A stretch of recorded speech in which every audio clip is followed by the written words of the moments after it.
Great, welcome to Cloud Unplugged. I am here with a guest, Thomas Boltze.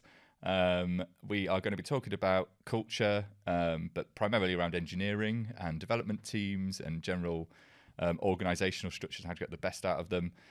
Thomas, do you want to introduce yourself, give a bit of your background and where you've come from, how you got into engineering and all that stuff? Yes, thank you, John, for having me. So my name is Thomas. I've been doing engineering for as long as I can remember. I essentially started taking everything apart that we had in the house to see how it works, put it back together. Yeah. I got into playing guitar. I didn't have money to buy things, so I built my own amplifiers and effects, pedals, and all this other stuff. Yeah. They then built a University of Technology in front of my nose. Right. So I went there and studied electrical electronics engineering because I wanted to understand how digital audio works. Right. I learned that and a lot of other things that I had no intention of ever learning, but now they're in my head. So I then did a PhD on applied math and a little bit of machine learning in the early days in a very weird context, and went back to do really what I wanted to do, what my passion was, digital audio. So I ended up in Philips building systems for digital radio, digital audio, digital television, cut my teeth programming real-time assembly on Motorola DSPs. So no memory management, just hard number of clock cycles. And if very low level. Yes, and if you don't meet your cycle budget, you hear it. It doesn't work. Right? And from there, I essentially spent the rest of my career in the tech field. Mm-hmm.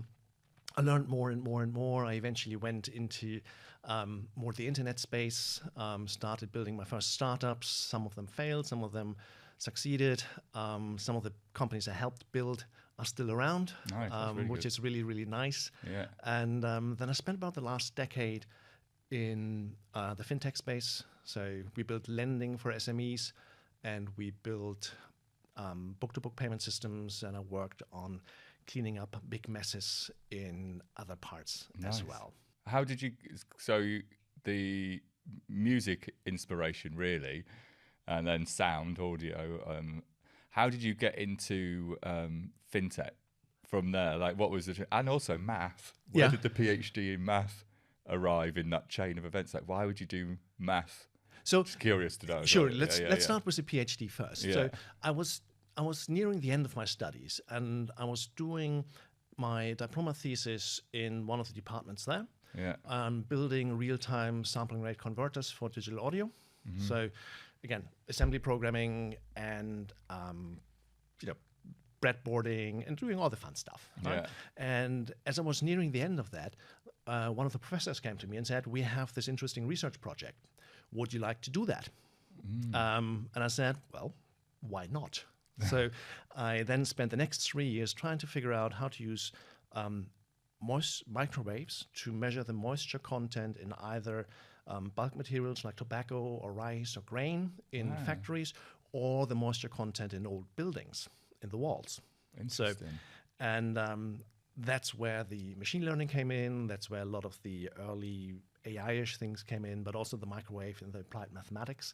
Because it was all about how do you model what happens inside of these things as the moisture content increases or decreases. Yeah. How does it affect the field propagation and so forth? Right. So messy things.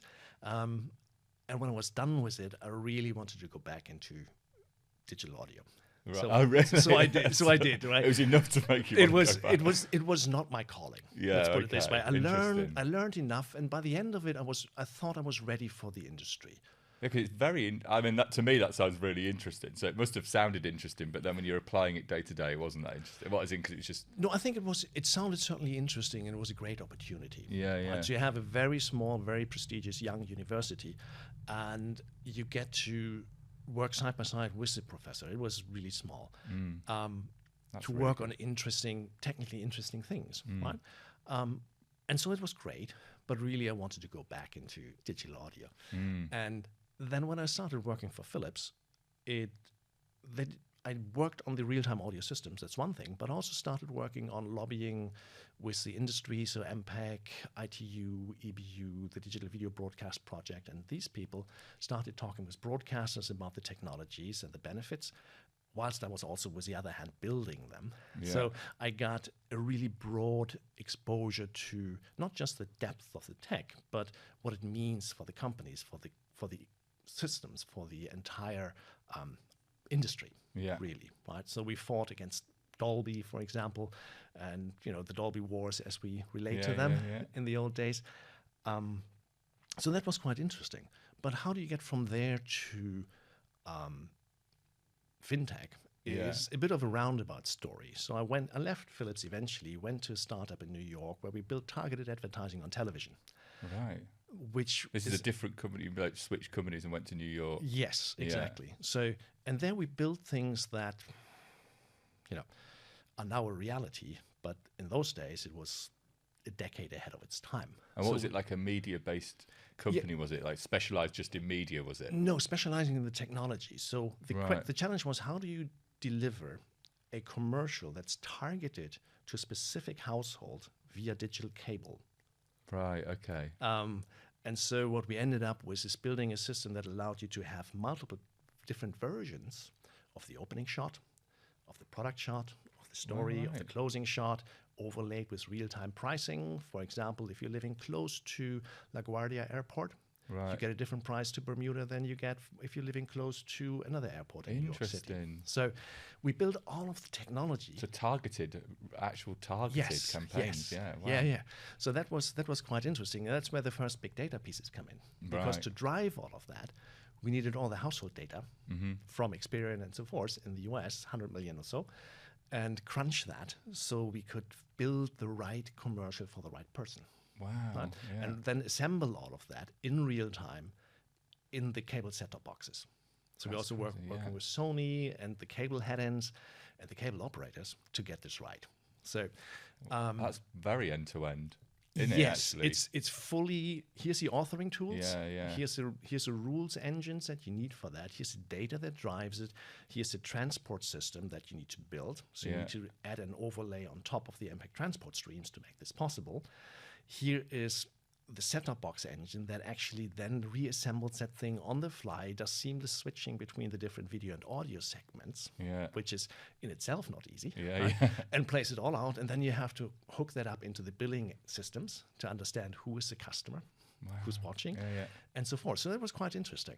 And then I eventually went to China and helped with Philips research there, and went into yet another part of the world where I worked for Intel for a while, helping them build PCs for school children in third world countries, where the biggest challenge was to say, well, if a school child has a laptop and walks across the street, it doesn't have it any longer because it gets stolen immediately.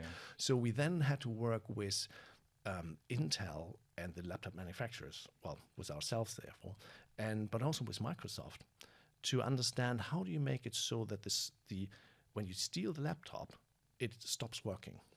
So Microsoft had the problem with the Xbox. The original Xbox was more powerful than any laptop or computer you could buy at the time. So people would slice them open to turn them into expensive computers. So they figured out a lot of ways to make sure that if you slice them open, the chips just break. Right. So we used that technology, and we used TPMs and all kinds of other bits and pieces that made it so that if the laptop did not connect to the school network every few days, it would just break. Oh, wow. Completely. And you self-destruct. It would stop working. And you couldn't tear it apart for parts. Yeah. So that was fun there. But eventually I wanted to go... sorry, I know it's a bit of a random question. How did the people stealing them know that was going to happen? You just make it public knowledge. Right, so you had to do a big announcement about all of that. So you have to market it all out so people knew it wasn't worth stealing. You don't correctly. So you make a big marketing saying, and then people learn about that very quickly. And so that's helpful. So, and those were all things that took quite a while to build. Right? In the meantime, the internet was coming up. And in the internet, you had this idea of, I can have an idea on Monday, have it built by Wednesday, Friday have it live, and rinse and repeat the next week, right? And so that's when I got into building the first internet companies. Yeah. Right? And the first ones were more around e-commerce and special e-commerce. We built a clone of Groupon, for example, in China, amongst 2,000 other companies who did the same thing. Yeah. We built and then I helped build specialty e-commerce things for the US. So alcohol gifting across state lines, which is very complicated. So you needed a way to find a network of shops that could actually fulfill the orders, and then take the orders and figure out, can you fulfill it? How can you fulfill it? Split it out. Built an online flower shop for offline bricks and mortar flower shops. Was this software? Were you now software engineering then at that point? Then you moved into like software. I know you did assembly and other things. Everything was software, anyways. Yeah. So all the digital television systems were essentially software, implemented in software. So I've been writing code like that. Yeah. But there I stepped up into the first CTO roles. Yeah. So. And then we built these things and slowly built the teams around it and started to figure out, why don't the engineers do what they need to do, right? How do I get them to build things well? How do I need to get them to build things right? And I learned how to build web applications based on Ruby on Rails, which is very fortunate because it has a great community and a great engineering practices and engineering culture around it. And I've been able to contrast that with things like PHP, for example, where the community is more like shoot from the hip and don't worry about tomorrow. So, but I think then after more and more of the e-commerce things, I eventually started working for a company called Rocket Internet, big company in Berlin that builds commerce companies, essentially clones what works elsewhere. And they were at the time busy building a clone of Funding Circle. So, and this is where it became really interesting. Which is where all the culture wars started and the changes about why is this not working? How do we make this work? Became much, much more relevant than building things myself. Yeah. What do you mean by, so when you say the culture wars, why isn't it working? As in, like, because of what was it that made it different? The scale, or like, why was that happening, or the industry that you were in? Or no, I think what made a big difference is in earlier companies, I was very much part of the team that was building things, or I was half the team or so. Yeah. So I built, I learned, I did, and I made my own mistakes. This was different because I had a team that I came into, and there were about 10-ish engineers, some QA people, product people, and so forth. And they were already established, they were already there, and they already had massive problems. Right. So you think about velocity was about 0. Yeah. The numbers on the dashboard didn't add up. Yeah. So you had lending application, you looked at your dashboard, that plus that should be this, but it wasn't. Well, actually in the product itself. So so basically it was like, okay. So the data to the user wasn't quite accurate, things weren't adding up right, I see. Yeah. Correct. So the quality of the functional features wasn't there really. Correct. Yeah. And the team didn't believe in test automation. Yeah. So instead of writing tests, they would build something, throw it over the fence to the QA guys, and say, can you check whether that works now? Yeah. And then the QA guys would go click, click, click, click, click, click. After 2 days, sorry, it doesn't work yet. Yeah. So I looked at that and said, this doesn't seem like a good way to work. But was that the time though when the industry did just like the whole industry worked a bit like there wasn't? No, this was like 2014 or so. Okay, because it was quite common. QA teams in lots of organisations is quite a common, a bit of an anti-pattern engineering. Absolutely. Now, in general, and you build it, you should test it. Obviously, I think to know it works. But back then it was a cultural. No, I think the good guys already knew that that's not how you work. Yeah. But here was pretty much the way of doing things. Yeah. And I think the key challenge was really to get people to understand that this isn't the only way to work, that there are better ways to do this. Now, I think the key thing then was when I asked people, so why is this? They didn't know. Right? I asked my engineers, so why do you think the numbers don't add up? We're not sure. Then I looked at the code and I said, this function and this function, they look very, very similar, but they're slightly different. Do you know why? And the answer was no. I said, okay. Then I opened the database and the schema and said, why are you storing money in floats? That's one way to not do it. Yeah. Right? Why are there no foreign keys? How do you know that this payment belongs to that loan and that person? Yeah. Oh, we're parsing this really long string here, and that's efficient. It is what it is. Yeah. So, and then I started realizing that they were well-meaning, but they didn't know any better.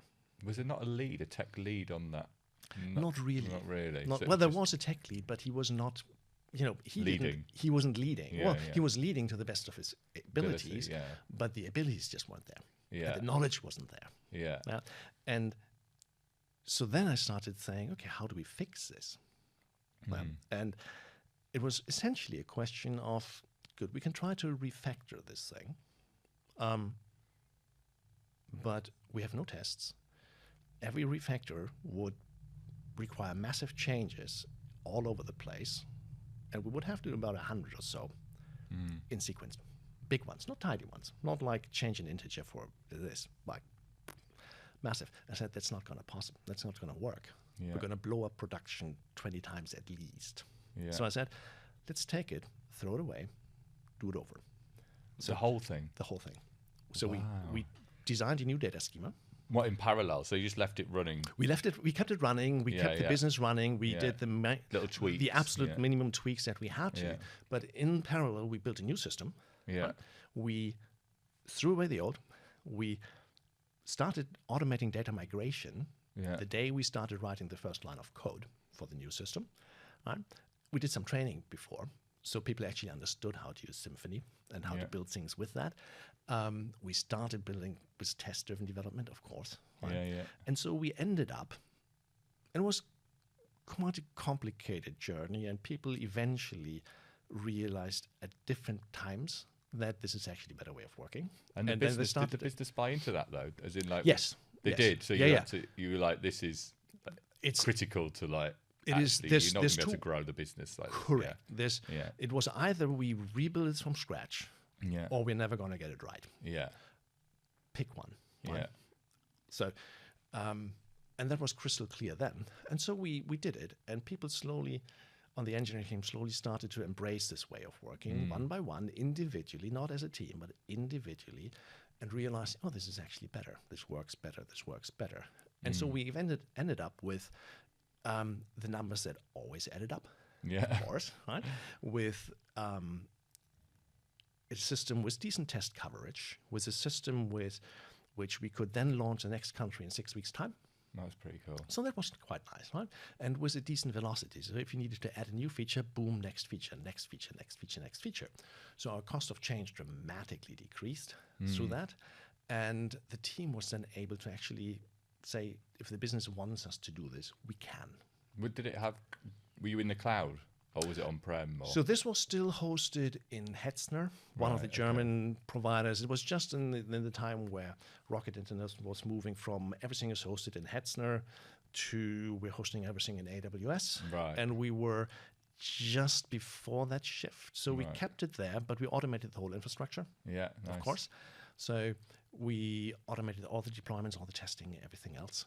Who would do that? Who owned that bit? Was that the devs? Were the devs also owning the infrastructure automation bit? No, so I wrote all of that myself. So I rolled up my sleeves and I was like, okay, none of the guys knows how to do this. I just do it. Right. Okay. Rather than hiring a team, it's like we don't need that much infrastructure because it was it was a small volume, high ticket item business. So you don't need massively scaling up, scaling down, auto scaling or any of that. You just need things to work and be reliable and secure.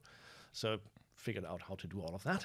Nice. Later on, I left this to other people, but it was invaluable learning as well for me to do that.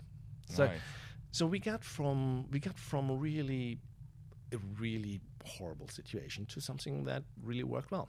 But the team then, so in that example where the quality of what was being produced, I guess like no one really was measuring the quality necessarily, but you would have had bugs coming in, so they would have QA coming back and being like, it just doesn't work. And customers. But the incentives, like from a cultural perspective of the business, I guess the tangible relationship between business outcome and what they're engineering, that connection between the two, was that missing or something? Yes. Yeah. So didn't exist. Didn't exist at all. So the business wanted the outcomes. Yeah, yeah. Right? And they tried everything they could, but they didn't know how. Yeah. That's why they brought somebody in like me, who actually understood engineering and could say, in order to fix this is what you have to do. Yeah. Because they didn't know how to fix it. And the team itself, they didn't know how to fix it either. So that's where I came in to say, I got to fix this, and this is how you fix it. Yeah. It's pretty nuclear, but it was the only viable option. That's quite a brave choice as well to have made, to be fair. I don't think so. No? No, I don't think it's brave. It would have been not brave, maybe stupid to not do it. Yeah. And the reason is that I knew we could do it. It was a bounded effort. It was guaranteed to work. Yeah. I knew trying to refactor this thing would blow up. Yeah, yeah. Many times in production, and we would run out of patience long before we had made any significant headway into it. Right? So the risk of rebuilding this from scratch versus the risk of trying to refactor it many, many, many more times was much, much lower. Yeah. Right? It's possible, it was doable, boom. The refactoring was just not viable. So I don't think it's brave. I think it's just, given what you know about the situation, it's exactly the right decision to make. Yeah. Right? Yeah, just a hard one to buy into sometimes, isn't it? When you've invested, especially from a business, you're like, I've invested, but we've already invested so much. We're basically, it's like going back to the drawing board almost, isn't it? And starting again. So it's quite, from that sense, you're like, you could imagine, obviously, naturally, it's resistance. Like you're almost putting it in the bin. You see all this? Yes, absolutely. In the bin, all that money in the bin, gone. Yeah, you're like, that's what I'm saying is brave from that perspective. You're like, yeah, but the sunk cost fallacy is a classic one. Yeah. I don't care how much you spent already. Yeah. That money is spent, it's gone. immaterial. Yeah, it's gone. Right? Yeah, it's true. All you have to look at is how much money am I going to spend from here on outwards to get to the desired state. Yeah, true. Right? And if one is 10x cheaper, or one is infinite because you can never get there with one pass, and the other one, yes, it's going to cost you money, but you're going to get there. Yeah. Then the answer is obvious. Yeah, that's right? true. It doesn't when you matter. frame it like that, yeah. That's the only thing that matters. Yeah, in it is true. that Yeah, case, right? it is. Apart from a few bruised egos here and there. Yeah, yeah. Right? But the team itself, they hadn't even written the code from scratch. They had already inherited from some other team somewhere else. Right. Okay. So they were quite happy actually to bin it. Yeah. To bin it and say, oh, that's a great idea. Let's do that. Yeah, that's good. So, but that worked, and then they all, we demonstrated that it worked. Yeah, right? We made it work. It was the right choice. So what were they measuring success on then, the team?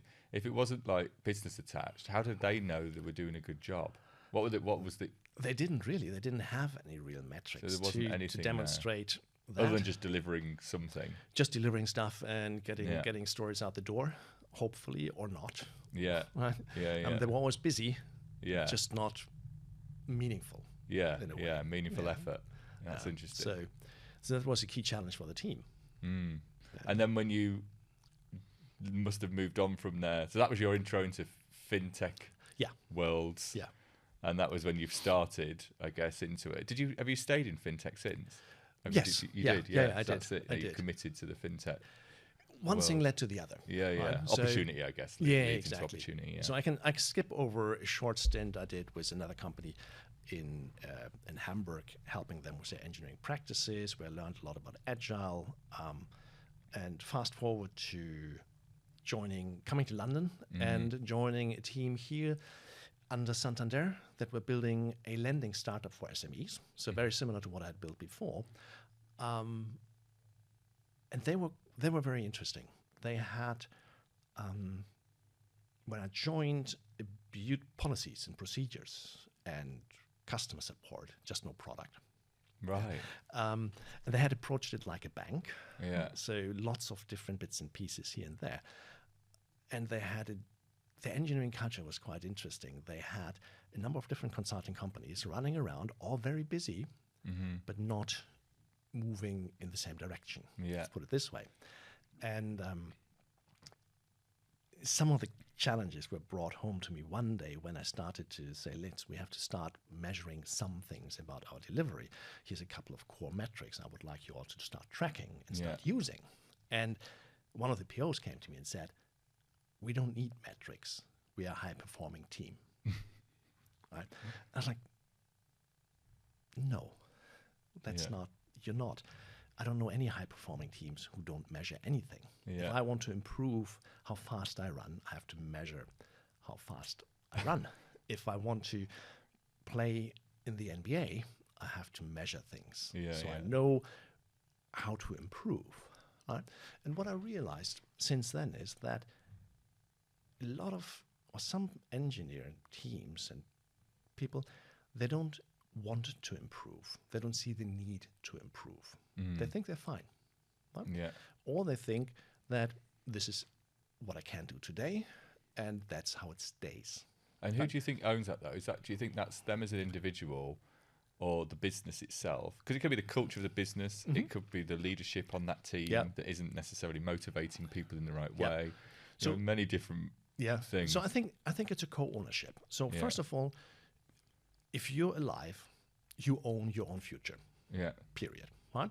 So if I'm not learning anything new, my value in the market decreases. My ability to find interesting work decreases. Yeah. So it's in my own best interest to improve every day, learn every day, stay relevant. Yeah. Yeah. Absolutely. Yeah. So it's in your. So you're the core driver of wanting to become better at what you're doing. Right? Yeah. Unless you're already finished with your career. Right? Yeah. So if you're Rafael Nadal, you've done it, you've been there, you've done all of that, and now you can just coast along and spend the money you've earned, you're fine. But then you're no longer working. Right? So as long as he's playing, he's improving. And learning new ways. So that's one thing. I think the other challenge, of course, is as a company, if you're not driving for improvements, what are you doing? Well, so it's in your best interest as a company to make sure that your engineers have the environment they need to be productive, that they have the knowledge and the tools they need to be productive, right? And that you foster a culture, a climate, where people can be productive and people want to be productive and people want to know. So I think and that's where culture comes in for me. And when you think about culture, for me, it's not your ping pong table. It's not your free food. It is the behaviors that you reward, the behaviors you tolerate, and the behaviors that you sanction. That's your culture in a nutshell. Right? So if you tolerate that people say, well, we didn't do it this sprint, maybe next sprint, and next sprint comes along and then say, no, we didn't get it right. If you tolerate that, well, that's a behavior you get. If you say, what went wrong? How can we help? What do we have to change to make sure next time you hit your sprint goal? Right? So if you change the discussion, if you change your behavior and thereby the team's behavior, then you're on the right path, right? But if you tolerate that, it's fine. That's a culture you have, right? If everybody shows up late for the meeting, that's a culture you have. If nobody says anything, it'll continue to be that way. Do you think that works more in engineering more than other departments? Because sometimes the thing I've seen is when in a business there's dependencies on other teams, and then there could be a frustration from one team into the next. So actually then, if the culture isn't across everywhere, then even though they might have a bit of accountability. So I don't agree with this because I think you should have your own work ethic. That comes from you. You should understand that, just for yourself, like what you want to work towards, how you want to behave is your choice, irrespective of how other people want to behave. But some people do get caught out with they're not doing this stuff and, they're not, honouring these things. So I'm not even going to try either then. You know what I mean? That can become a bit... Yes, and that's called a dysfunctional team. Yeah. Right? So if you do sports, I have from time to time. Yeah. So I've done sports most of my life. Yeah. Right? Competitive, high levels. If you're on a volleyball team, you're not pulling your weight. Yeah. You're no longer on the volleyball team. I'm sorry. Right? Yeah. If your team wants to win, right, everybody has to Chip in and do. Right? It's no longer an option. It's not, if you're doing it for yourself in your own garden, your own hobby project, I think you can do whatever you want. That's fine. As soon as you're part of a team, that no longer works. Yeah. So you need to have across the entire company a strong culture. Yeah. And that's the CEO's job. Yeah. And everybody else's job as well. But Yeah. it's not HR's job at all. Right? It is the leadership's job to set the culture, to say this is who we are, this is how we work, this is how we behave. Yeah. And Amazon, for all its failings, has a very, very strong and very successful culture, I think, in many different ways. There's clearly things that you can argue they're not doing well. Yeah. But there's certain things where you say, yes, this is why it works. Yeah. And these are things that you have to understand and learn and copy. Yeah. Yeah. But if you say, oh, well, it's only my engineering team that does it and everybody else does whatever else they want, of course that doesn't work. Yeah. Because you're one team. You're not 10 teams that play against each other. Yeah. You're one team in one business. Yeah. You have to realize this every day. You have to bring this home every day and say, look, we're here to make this business successful. Yeah. That's the reason why we're here. Yeah. Good. Let's start from there. How do we make it better? How do we make it more successful? What do we have to do to play together better? Yeah. And that requires discussion, that requires sacrifice, that requires people to disagree and commit. Classic Intel, where you don't believe that's the right choice, but it doesn't matter. If the decision is made, you will make it happen. Yeah? So you have to put your ego a little bit down, to leave it at the door, and do what is necessary in a team sport. Yeah? So, because if you don't, there's only one other way, and that's a door. Yeah, very true. So how did you get the best out of that team then, in where it was, because that's a complex environment when you get into finance. I mean, just historically so, because you have traditional rules, traditional banking policies, traditional. So we had, I had to take care of all this traditional stuff first. Yeah. So I essentially cut off everything from the bank. And said, we're not going to use any of your tech, any of your tools, any of your processes, because they don't work. Yeah. Like, they're wrong for a startup, right? Yeah. They may work for the bank, but they don't work in the startup environment. And then we said, look, what we need to accomplish is this. And we clearly started out setting one team, one mission. Yeah. So one team's mission was very simple. Increase conversion rate by X. Yeah. Whatever you have to do for that, if you have to change the sign-up process, if you have to change advertising campaigns, if you have to change the color on the website, I don't care. Your mission is to do that. You have freedom to choose how you accomplish that, but that's what we're going to measure. Yeah, and that was a multidisciplinary team. Yeah. Together, engineers and you pull the design marketing people, designing correct. People, you pull them all in there and say, look, figure out how to do it. Right? Yeah. Well, you know best. Yeah. Well, you will learn. You will find out, right? And so that's really helpful to give each team a really single-minded mission. Right? And the analog I always use is what's his name? Mission Impossible. Oh yeah. Yeah. So can you imagine him being on two missions at the same time? You can't. He's either chasing this guy or that guy. Yeah. So you're not distracting your teams by saying, I want you to do this and that.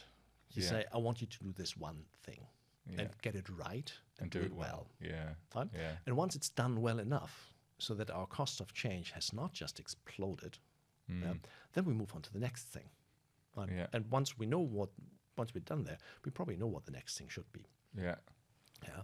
So I think that's also critical. If you want to get the teams the ability to be successful, allow them to be successful by making choices. Yeah. Did you inherit, was this team already there then when you got there? It wasn't one you hired? No, so it was, well, I think when I joined the team, there was about 20 or so in product and engineering, and then we eventually replaced a few people, hired more people, grew it more and more and more. So we were able to shape it more the way I wanted it to be. Yeah. And that was an interesting learning as well, because we, made some mistakes along the way. Yeah. Clearly, as always. Yeah. Every manager makes mistakes. Everyone does. Yeah. Nothing. But they didn't get resistance. The team wasn't like. Was it? Oh, there was plenty of resistance to Was change. there? It wasn't like, oh, great, yeah, we've got this mission, let's go. No, so I think there was plenty of resistance in the sense of they thought they were doing everything well. They didn't see the need for change, Right. but they weren't delivering. So they wanted autonomy without accountability. Right, I see. Or without results, I suppose. Yeah, as well, that's I the same guess. thing, right? Yeah, so, yeah. So that was hard. Yeah. Because we had to slowly bring them to the point where they realized, okay, well, here's how this actually works. Yeah. And there were different So out of squads, and curiosity, some of the squads were better than others at Yeah. picking this up.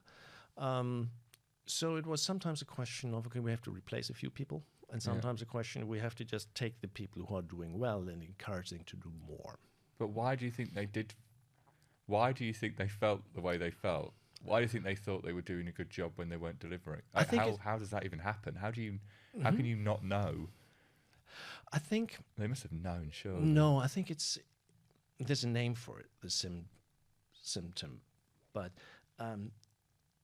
the simple way to describe it: a junior developer classically knows that he doesn't know a lot.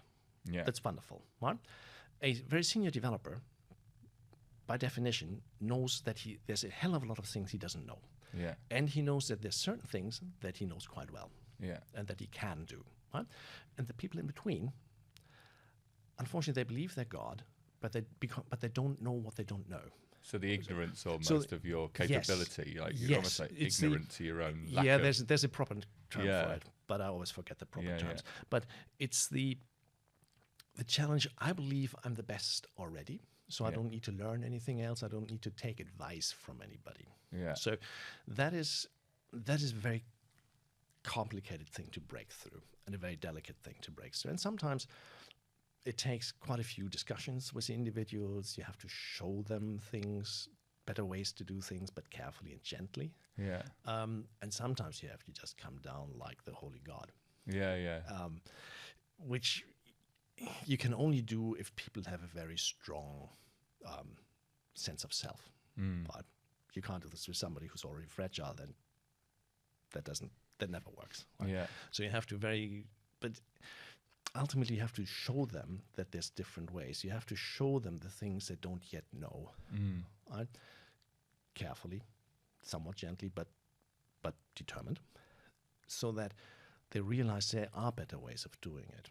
Right? And sometimes you have to just take them by the hand. You have to do external trainers or whatever to get that.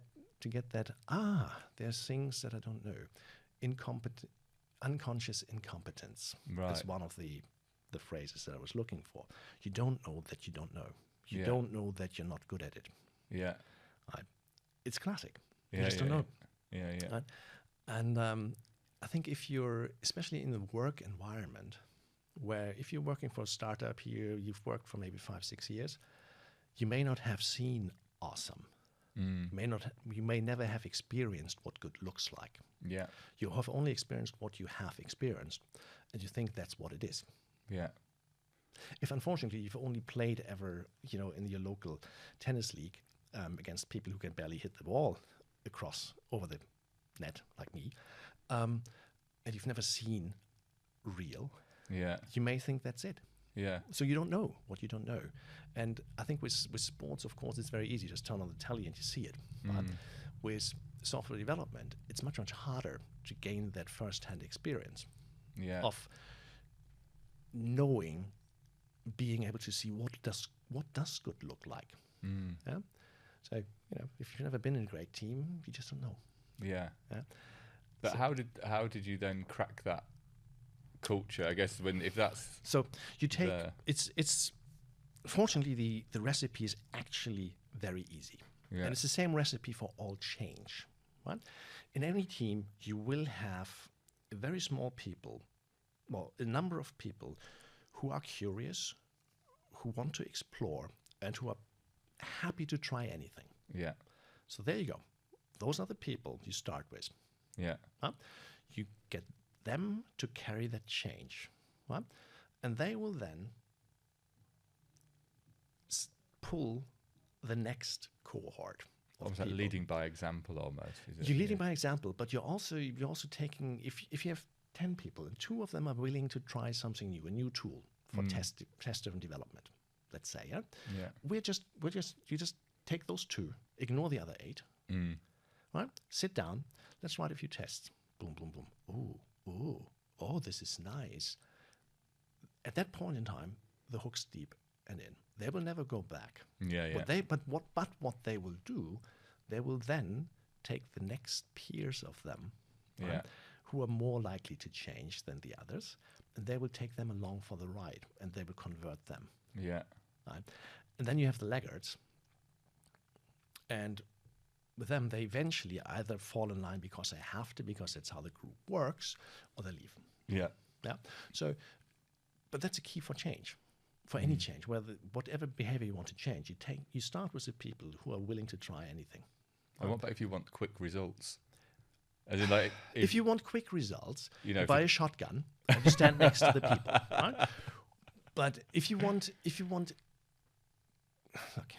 really want how the behavior of people to change, right, you have to change what they do. Right?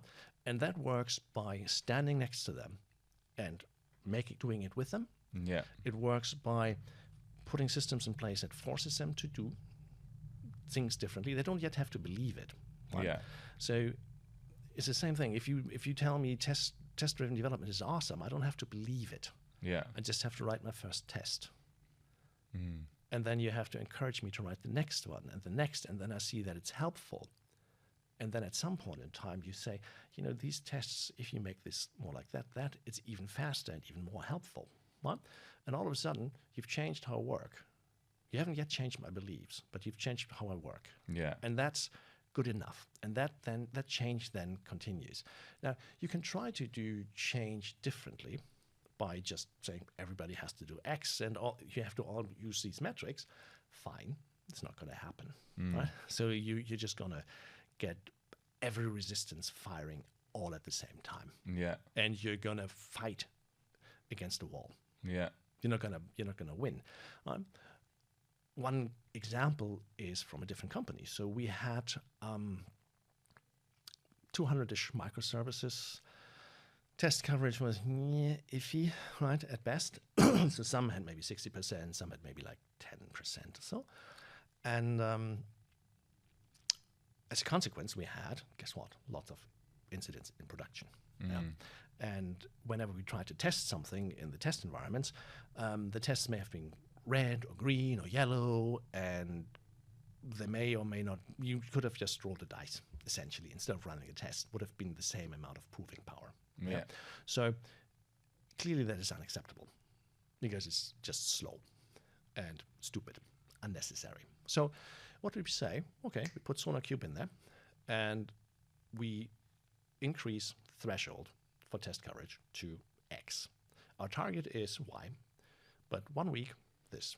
Next sprint, higher. Next sprint, higher. Next sprint, higher. And we review this with the CEO of the company and the CTO of the company, and every week with the squads. So what happens? Grumble, grumble, grumble, grumble. Everybody complains for a while, but the test coverage creeps up. And then you have to work with them to make sure they write meaningful tests instead of stupid tests that don't prove anything. And then they realize, actually our incidents go down. Our back count, escape rate goes down. So people start to think, this is actually helpful. It went even so far that when I talked to one of the squads, I said, guys, why are you not writing tests? We don't have time. What do you mean? I want you to write tests. You mean we're allowed to? No, I mean you're supposed to. Right? They were so under pressure to deliver just the next thing somehow. Not well, but by somehow. By hook or by crook, basically. Mostly by crook. That they skipped all the things that they knew they should be doing to continue to be able to be fast. as a consequence, they were, of course, slowing down further and further and further. Everybody was frustrated, themselves and the business stakeholders, right? Because they thought, oh, if we're being asked for an estimate, then what happens? We give the estimate without tests and without making sure we build it well. We build it as bad. We give the estimate so that we build it as badly as we can, essentially, right? Quick and dirty. Yeah. And that's what we get committed to. Yeah. And then it's too late.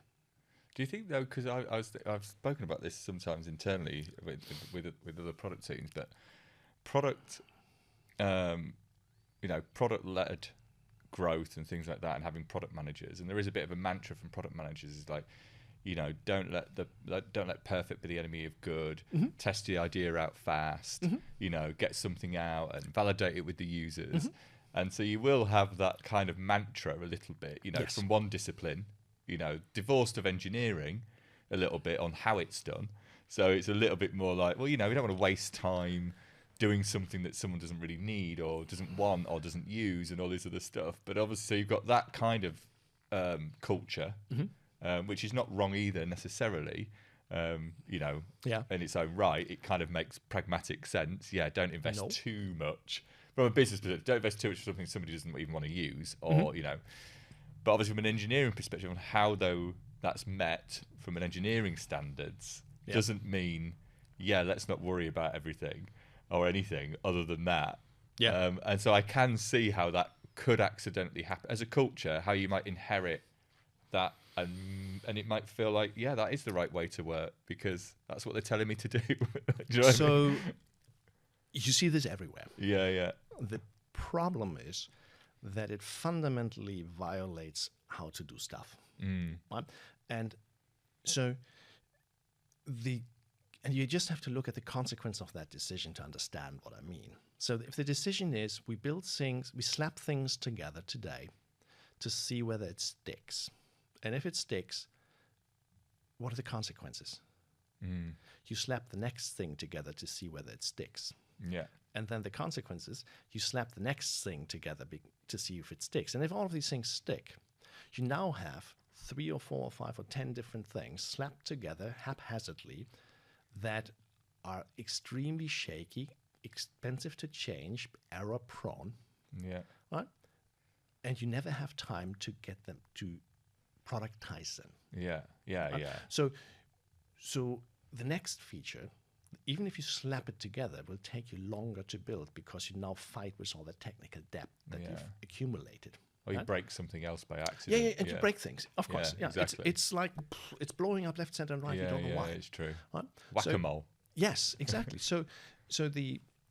If you're interested the consequence is that you're slowing down. Yeah. Massively. Right? With every feature you build slap together, you're slowing down further. Yeah. Right?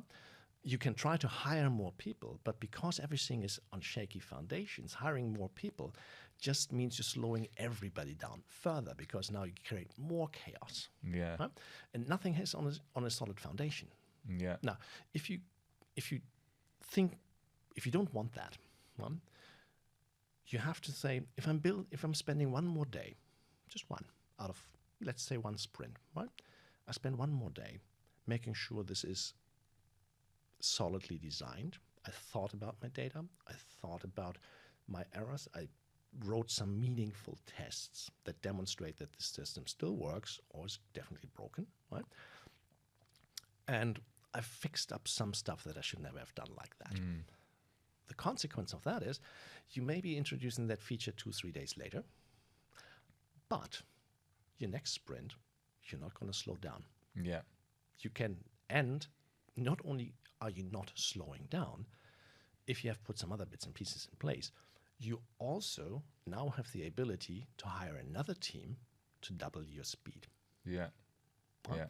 Because you've now put the foundations in place with proper test automation, proper monitoring, proper deployment automation, and you've built a system that is easy to change.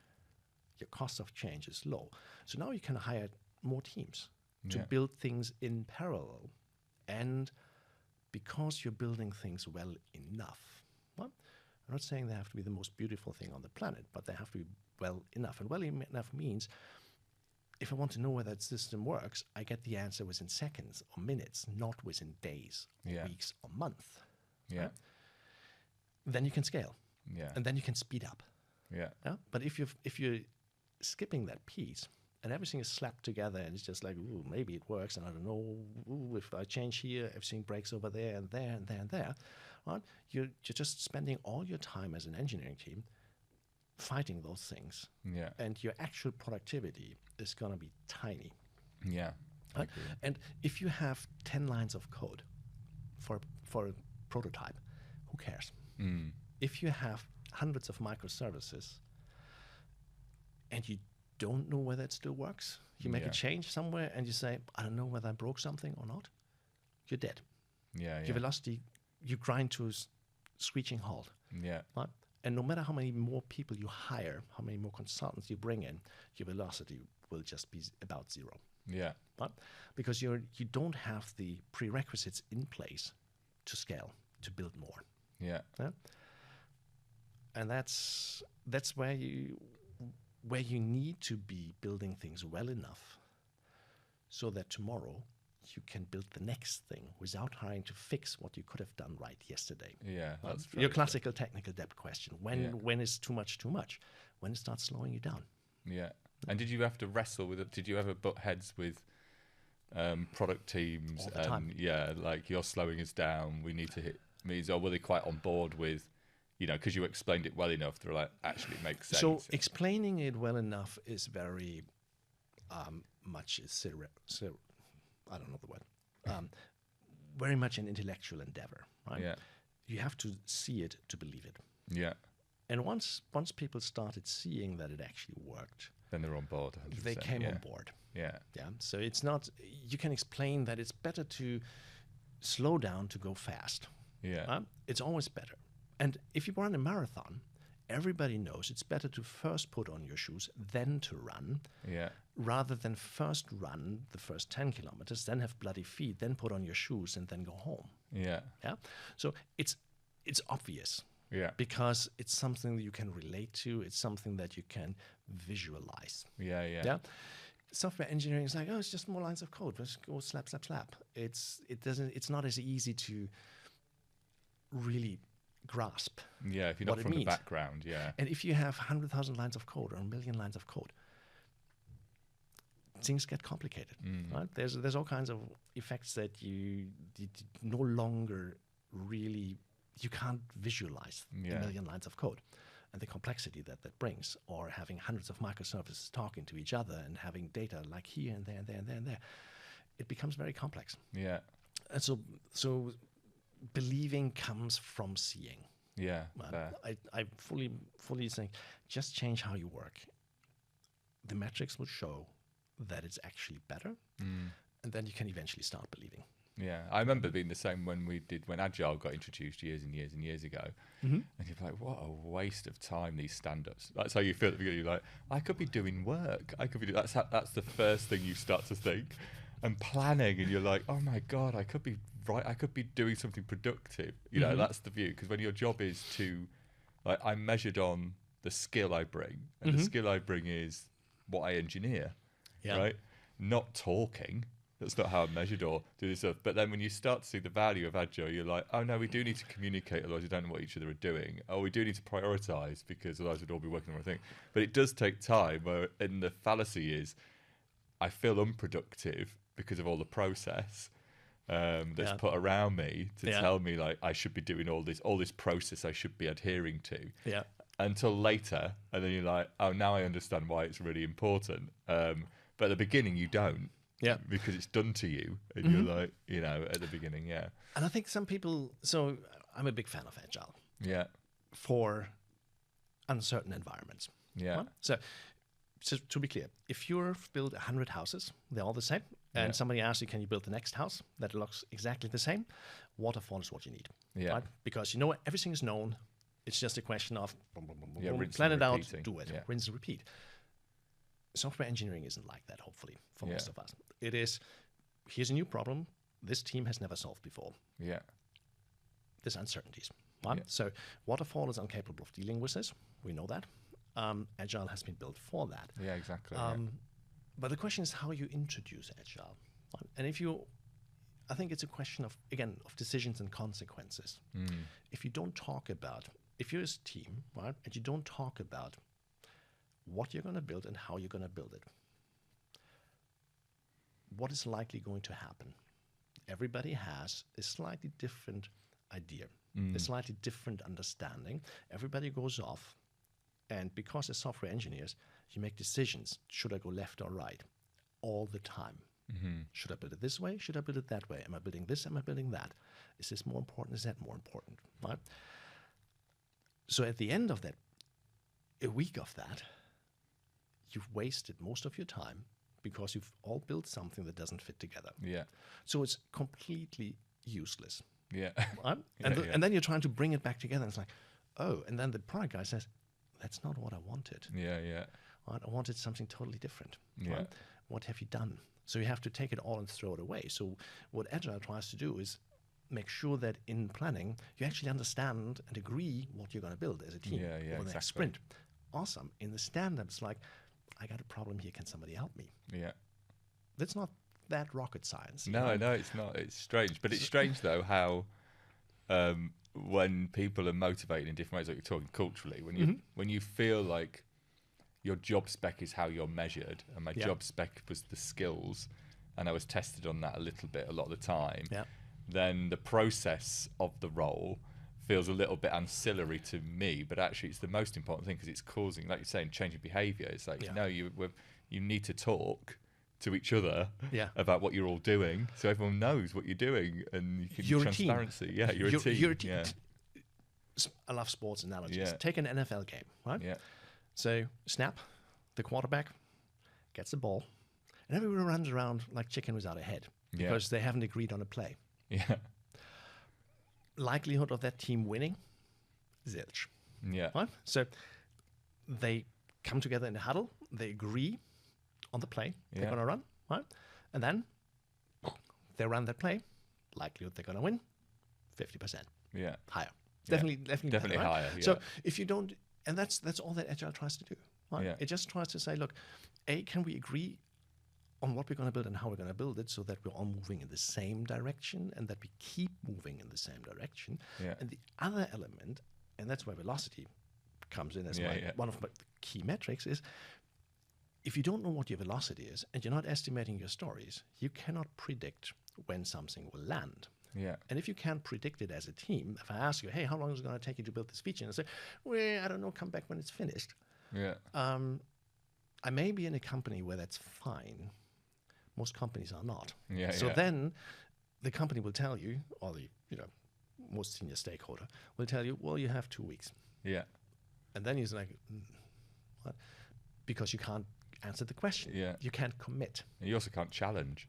You can't challenge because you don't have a leg to stand on. Exactly. So in order to change that dynamic in a company, you have to measure your velocity in a meaningful way. You have to do estimations in a meaningful way. For that, you need your stories to be of a certain good enough quality, so the PO needs to do his work, right? And then you can start to commit, right? And the smallest commit you can possibly do in Agile is your day. Right? Today, I'm going to finish this story. Today, I'm going to get X done, right? Yeah. Now, all those little commitments, day to day, from everyone on this team, add up to your sprint goal. Right? Yeah. So if you can't commit to your day, how can you commit to your sprint goal? You can't. If you can't commit to your sprint goals over time, how can you commit to a product goal or a roadmap or a feature release? You can't. Yeah. Right? Yeah. So if you don't put these things in place, you can't have an argument with your stakeholders to say about, to the best of our knowledge, this scope is undoable. What can we change? Can we change the release date? Can we change the scope? Can we, I don't know, hire 5 more teams? Yeah. Whatever can we do? But without having that visibility into your own performance, your own capabilities as a team, you have no reason to argue. Yeah, we can't have good conversations about anything without information. You don't have the data to do anything. Yeah, exactly. And that's a key challenge, and that's where if you measure nothing, Yeah. you're dead. Yeah. Yeah. I If totally you agree measure with that. nothing, the consequence of measuring nothing or not doing it correctly is that you will never be in charge of your own deadlines Yeah. as a team. Very simple. Huh? Yeah. If you want to be in charge, start measuring. Yeah. Start becoming good at these things. Start Yeah. becoming good at estimations. Hold your PO's feet to the fire to say you have to come with proper stories. Yeah. So that we can estimate our backlog out to where it needs to be. So we can say, here's about a landing zone where we say, well, 6 to 8 sprints. Yeah. Feels about right, Yeah. given what we know about this. And then you also have to hold your business people and sales guys, their feet to the fire and say, look, if you don't know the business logic that we're supposed to build, we cannot commit to anything. And that's an interesting discussion I had with another team. They said, look, the business is always coming to us, hey, I need to commit to building this thing. Right? And they asked me, when do you go from yes to no? I said, that's the wrong way to think about it. It's always a no until it turns to yes. Right? When the business comes with a half-baked idea, can you build this blah, blah, blah, unspecified blah, blah, blah, by then you say no. Yeah. Until you can tell me more about what it actually is, it's no. Yeah. Yeah. It's not yes. It Yeah. doesn't turn into no. It stays a no until you can commit to yes. Yeah. Right? Because that's the thing that you ultimately want as a business stakeholder. If you say no because you don't have enough information, or it's impossible, given the information that you have, you think, well, it's going to take you 3 years to build instead of 2 months. Yeah? Fair enough, right? Then we have to find more data, more facts to say what can we build, what can we not do. But you can't. But that was an eye opener for those guys as well, right? Saying you start with no. Yeah. Yeah. All negotiations start with a no, Yeah. and it only turns into a yes when you're comfortable. Yeah. When you can commit very When you can commit. Yeah, Yes. 100%. If you yeah. cannot commit, it's not a yes, it's a Yeah, no. exactly. Yeah. Very simple, because the other way, but you said you could do it, and now you'd come back to me and say you can't. Yeah. Or two days before, sorry, it's going to take us another 6 months. Yeah. That's horrible. Yeah. Nobody wants to be in those shoes, so it's better to say no until you say, yep, we're confident we can do it. Yeah. That's interesting. And I guess for companies then, from a cultural perspective, you had to do look at 4 or however many you think is important. To be fair, I won't give a number on it, but you think the most important things to put in place, if you were to go anywhere, any company, and you're going to start, what would be the first things you'd be looking for that they would have to put in place, that you'd be like a checklist of do they have X, do they have Y, do they have this, do they have that? What would they be? How would you even prioritize them for what was the most important thing to look for? I think it depends always a little bit, right? So one thing from a cultural point of view is really, do I have an actual culture, a target culture? Do you have that? Show me. What are the behaviors that you will not tolerate? What are the things that you will incentivize? What are the things that are being tolerated today? Right? Is that what you want? That's one piece.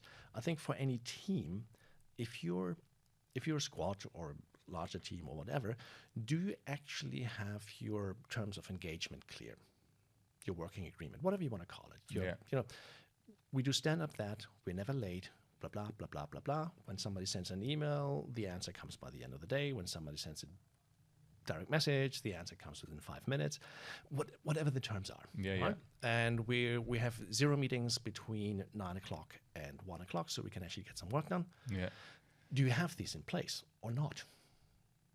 Right? Have you ever talked about them? Or because if you haven't, there's conflict. Yeah. Well, there's always conflict, but if you have never agreed on how you want to work, there's more conflict. Yeah. So every agreement that you come to, every agreement that you make, reduces the conflict, makes you a better team. Yeah. Right? So I think those are things that are important. Then are the other fundamental things in place. Do people actually understand what they need to build? Yeah. Right? Are the engineering practices okay?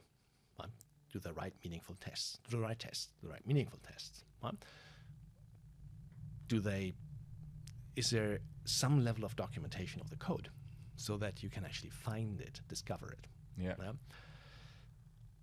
do people understand the next product goal, the sprint goals? Well, the number of times I had people say, our sprint goal is to complete all the stories. That's backwards. Your sprint goal should be, we make this feature live. Yeah. We get ChatGPT to bake us a croissant. That's my sprint goal. Okay. In order to do that, here's my stories. Yeah. But my sprint goal is not finishing the stories. Yeah. That is backwards. Well, it's never ending. Well, it's backwards because goal. the whole point of a sprint goal is, of course, to say which stories do we need to accomplish this, so that you can then success the sprint goals, product goal, and so forth. So, are there other ways of working conducive to success? Yeah. Do the people have the tools they need? The other thing that I always very much in tune is, what do people complain about most? And in one of the companies I joined, everybody was complaining about they had some external stakeholders with quotation marks, had told them, oh, you have to use this technology and that technology and this and that, and it was a monster. I was like, you don't need that, you don't need that, you don't need this. This is duplicate of that. That doesn't work. That doesn't work. So if you remove all of that, the system becomes simple, manageable, and we can start working on it. Yeah. So I think just listening to what people complain about most tells you a lot. Yeah. About where you have to start digging. And then you have to continue digging until you find root causes, really. Yeah. So, and it's different. Every team is different. You always look for conflicts. So what are the big conflicts? Why are these guys not talking to those guys? What's the grumpiness? What's this? What's that? Yeah. And you try to understand why. Yeah. And what do we do to fix those conflicts? If you don't resolve the conflicts, how do you expect things to get better? Yeah. Magic. Yeah. So it just doesn't work. So, but that's really the thing. And I think maybe the final one is, are there actual clear priorities? Yeah. If everything is a priority, the answer is no. Yeah. Right? If there's crystal clear, we first do this, then do that, right? It's better. Yeah. And if people don't understand your goals as a company, the next thing we need to accomplish is X, 1 million active users, or whatever it is. I don't care. Right? They have nothing to guide their day-to-day decisions. And if they have nothing to guide their day-to-day decisions, flip a coin, do whatever they like. Yeah. Right? So if they don't understand where you're going and why you're going there, not there, and not there, right? Don't expect them to make smart decisions. Yeah. Right? Expect them to make random decisions that will take you off track every single day. So this transparency of understanding this is where we're going, this is why, this is what we're not doing, this is what we're not doing, or not now doing, whatever it is. I think that is so important. Right? So if you don't have that, forget it. Right? Yeah. And the other thing is you have to look at the code. Yeah. Right? Don't take anybody's word for anything. Try the system, open up the code, and have a look. And look and poke around and say, does this make sense? Does this work? Can this work? Do I understand it? Can I understand it? Can a new developer understand how it works? And if they can't, if you can't understand it, if a new developer can't understand it, you have problems. Yeah. Right? And you then have to pick where's the biggest challenges. Right? And the biggest challenges are always, I think, I've seen people don't know where they're going. Yeah. Right? And if you have 200 engineers, but they don't know where they're going because there's no target architecture, there's no overall vision, this is what an awesome system looks like, this is what we're trying to build, how are they going to make decisions day to day? Right? If you don't know, you want to go on holidays, but you don't know where. Which way are you going to go? North, south, east, west, to the airport, the train station? Yeah. Enjoy, right? Flip a coin, yeah. Literally, flip a coin, and then don't worry when you get nothing. That's good advice. Well, thanks for coming on. Is there any? How would people get in touch with you? Do you have LinkedIn? Are you Sure. Are you a social media person? No, I'm very, very private in most of my life. I don't spew all my random thoughts on social media. I just can't be bothered, really. Yeah. and I don't think I have that much to say. So, but I'm on LinkedIn, so you can if you people can want always to have a chat. Yeah. you can always find me there. And how would they find you? Is it just your name, Thomas Boltze? Thomas Boltze. Yeah. Cool. There's only one me there. Yeah. All right. Cool. Well, thanks so much for coming. Really, really interesting. So thanks a lot. Thank you for having me, John. Cheers. Bye.